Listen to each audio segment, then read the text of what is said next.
Kabila.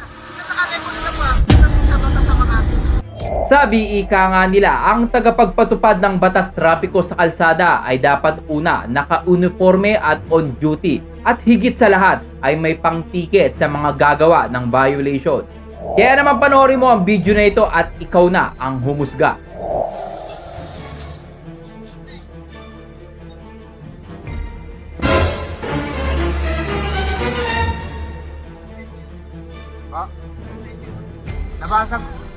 Nabasag po. Nalaglag po kasi yung kabila. Naka-duty. Nakabasag po. Nabasag nga po, nalaglag nga po.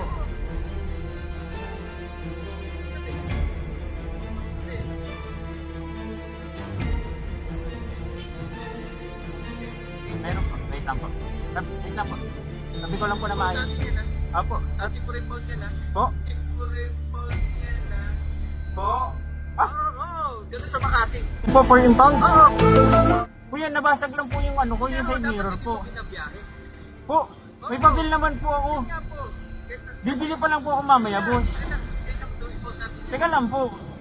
Oo. Teka lang, ay. Teka lang po. Boss, huwag niyo po muna ako. Di ako makaayos ng ano eh. Teka lang po muna. O, import talaga yan. Paano po may impound? Kasi lang sa bata sa Makati. Pakita niyo po muna sa akin yung ano, boss. Ito, mandinig pa, doon ka na mag-file ng complaint. Hindi, yung ticket po muna. Hindi, yung ticket tapos import natin. Ha? Oo. Hindi ho. Hindi ho. Pwede. Hindi ho. Ticket po muna. Hindi, import na rin natin to. Makikita sa video ang nakasibilyang enforcer na biglang hinarang ang isang motorista na walang side mirror sa kanyang motor. Record ka, kuya. Naka-record ako, lang problema. O, sige. Kita ko yung side ko. Kailangan po ng ticket yan, babe, before niyo po ako tikitan. Kita sa impounding. Ano yung ganun yung boss? Ano yun? Ano talaga yan? Hindi yun. Hindi ho. Hindi taga-tatal sa impounding yan. Hindi ho. Hindi, oo, ganun yan. Hindi ho. Oo, impounding pa podcast. Ba't Hindi, hindi mo oh. nilalagyan ng side ganun yan? Nilalagyan ko po ito, nabasag nga lang po, nalaglag nga po. Hindi na biniyahe. Okay, naaral ka pag impound. Boss, hindi, bigyan niyo ako ng ticket. Hindi, titikitan natin. Hindi, ngayon na po. Hindi, ngayon na po. Lisensya mo. Nandito po sa akin. Tapos impound natin yan, ha? Ba't mo i-impound? Sabi ko rin pag sa Makati. Ticket ko po muna. Hindi, impound din natin yan. Ticket ko po muna. Kaya, impound din natin yan. Wala senior. Makati. Ticket muna, boss. Oo nga. Kasi ba't hindi mo kasi nilalagyan ng side? Ano nilalagyan na sa... Ticket po muna nga, sige po. Hindi, gagalin. Dali lang. Ganito. Boss, ganito. Ganito. Kasabay, pagka ticket ko, impound natin yan.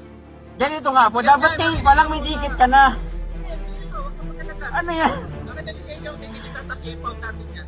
Ba't yan? Oh, ba't tayo mo ma-impound? Ano nga yung impound? Sabi ko rin ba't yung wala side mirror sa Makati? Boss, kaya nga ganito. Sabi mo, naka-record, pinakita ko pa yung lisensya ID ko. O boss, ganito nga. Oo. Papayag ako. Kukuhain mo lisensya ko. Tikitan mo ako ngayon. Dito ngayon. Impound. Ba't mo i-impound ngayon? Ganun eh. Kasi na naka-record ka pa. Oo, tikitan mo muna ako. Ba't mo i-impound? Ba't mo harangin dito? Kasama talaga yan. Ticket muna bago ano. Impound ko na rin to. Ba't mo i-impound ngayon? Ba't kaya saan tayo makarte? Mag-file ka ng reklamo. Impound yan. Ano? Tikitan mo muna. Kaya nga, impound natin din yan. Anong i-impound? Ano tayo mo muna rin?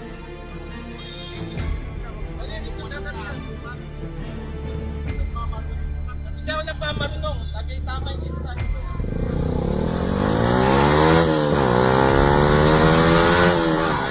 Tandaan natin na ang maayos at tamang proseso ng pagpapatupad ng batas trapiko ang siyang simpleng magpapaliwanag sa mga motorista na lalabag dito. Kaya naman i-share mo na ang video na ito, ikaw bilang isang Pilipino o rider, tama ba ang proseso ng pagbibigay ng violation ng traffic enforcer sa isang rider? Well, i-comment mo na ang iyong reaksyon sa video sa baba.